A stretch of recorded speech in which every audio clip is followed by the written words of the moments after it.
رحیم آج دو نگرانیاں جو ہے نگرانی محترم عمران خان صاحب نے کر رکھی تھیں، یہ جو ان کی نیب کی عدالت نے ان کی ضمانت ان کی غیر حاضری کی وجہ سے اس کو خارج کر دیا تھا۔ تو ایک تو یہ ہے کہ جب وہ آج ہوئی تو میں نے عرض کیا کہ 6 مقدمات جو اسی نوعیت کے تھے، جو ایڈیشنل سیشن جج اسلام آباد اور جو ہے اینٹی ٹیررسٹ کورٹ جو ہے اسلام آباد نے عدم پیروی کی وجہ سے خارج کی تھیں، آپ نے ان احکامات کو کالعدم قرار دے کے ان مقدمات 6 مقدمات میں ضمانت قبل از گرفتاری کو بحال کر دیا ہوا ہے۔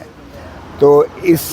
آج والی یہ دونوں جو نگرانیاں ہیں، یہ چونکہ نیب عدالت سے متعلق تھیں، فرق صرف یہ ہے،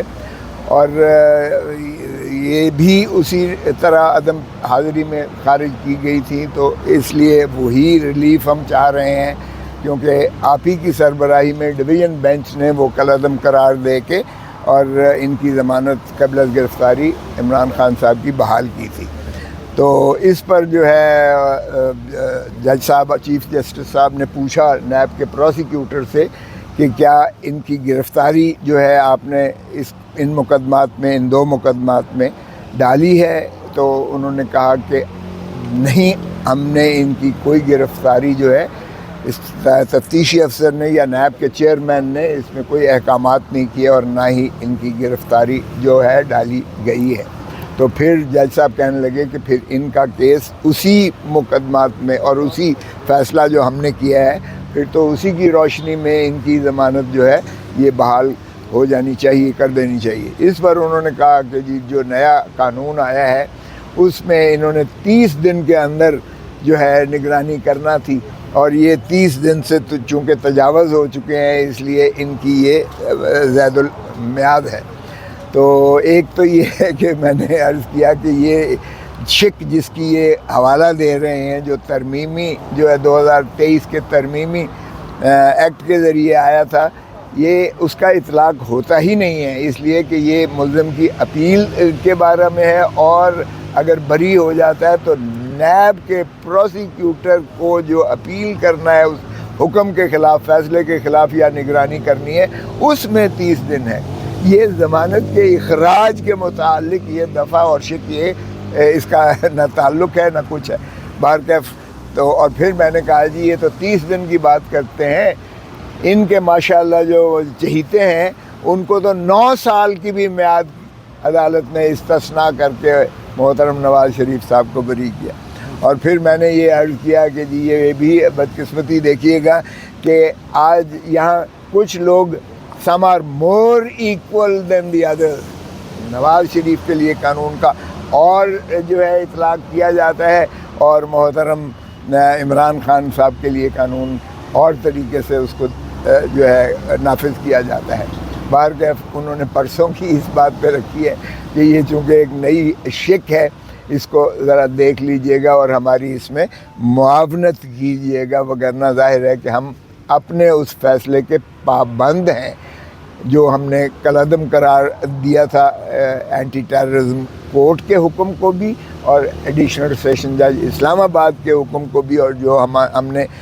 ضمانتیں بحال کر دی تھی محترم عمران خان صاحب کی 6 مقدمات میں، تو یہ 2 مقدمات جو نیب کے ہیں، وگرنہ ان سے بھی وہی مساوی برتاؤ کیا جائے گا، یہی قانون اور آئین کی منتہا ہے۔ تو اس کو مزید وہ دیکھنے کے لیے پرسوں کی تاریخ جو ہے محترم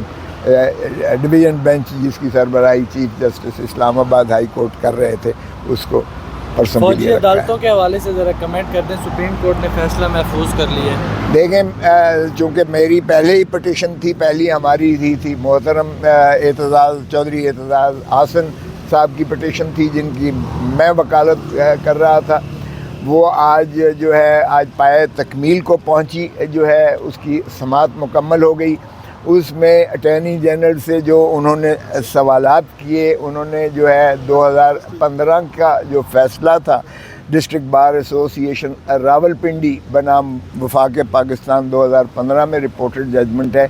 جس میں اے پی ایس کے بعد آرمی پبلک اسکول کے سانحے کے بعد جو آئینی ترامیم کی گئی تھی، آئینی ترمیم 21 کی گئی تھی، اور اس میں سن سیٹ کلاز رکھا تھا کہ 2 سال کے لیے اس کا جو ہے اطلاق ہوگا۔ اسی کے کورسپونڈنگ یعنی ترامیم کی گئی تھی آرمی ایکٹ میں بھی، اور ترامیم کی گئی تھی اور آئین کے اس میں ترمیم کی گئی تھی۔ تو اس لیے وہ جب ختم ہوا تو پھر 2 سال کے مزید جو ہے 23ویں آئینی ترمیم کی گئی تھی۔ تو اٹارنی جنرل صاحب کا موقف یہ تھا کہ اس معاملے میں آئینی ترمیم کی ضرورت نہ ہے۔ چنانچہ جب آرٹیکل 8 کو پڑھا گیا، آرٹیکل 8 کو بینچ نے کہا کہ آپ ذرا اس کا دوبارہ پڑھیے تو صحیح۔ اس کی اگرچہ آرٹیکل وہ جو 2015 سپریم کورٹ تھی، اس کے انہوں نے پیراگراف 3 پیراگراف پڑھے تھے، 161 سے لے کے 165 تک پڑھے گئے۔ اس میں بھی انہوں نے کہا ڈسٹنکشن دیکھیے گا، اگر وہ ٹیررسٹ آرگنائزیشن سے ہوں تو جج صاحب سینئر جج صاحب جو سربراہی کر رہے تھے، انہوں نے استفسار کیا کہ کیا وہ پاکستانی تھے جن لوگوں نے حملہ کیا تھا؟ تو اٹارنی جنرل، وہ تو سب کو پتہ ہے کہ وہ ہمسایہ ملک افغانستان سے آئے ہوئے تھے دہشت گرد، جنہوں نے کچھ مارے بھی گئے اور کچھ جو ہے جنہیں کلیم بھی کیا، تو وہ تو ساری جو ہے ہر ایک کو پتہ ہے کہ وہ دہشت گرد تنظیم تھیں جو بیرون ملک سے آئے تھے، جو پاکستانی شہری نہیں تھے۔ پھر دوسری بات یہ تھی کہ وہ مذہبی جو ہے اس بنیاد پر ایک تنظیم سے منسلک تھے، تو اس میں انہوں نے کہا کہ اس کی ڈسٹنکشن تو ذرا دیکھ لیں، اس میں بھی لکھا ہوا ہے ان شکوں میں بھی کہ اگر وہ وار لائک سچویشن ہو، یعنی جنگ کی کیفیت ایک ہمارے پاکستان کی دھرتی پر، سرزمین پر، اے پی ایس اسکول پر ایک حملہ کیا گیا تھا بیرون ملک کی جانب سے، اور دہشت گرد تنظیم نے کیا تھا جو مذہبی جنون اپنا جو متاثر تھے یا کلیم کرتے تھے،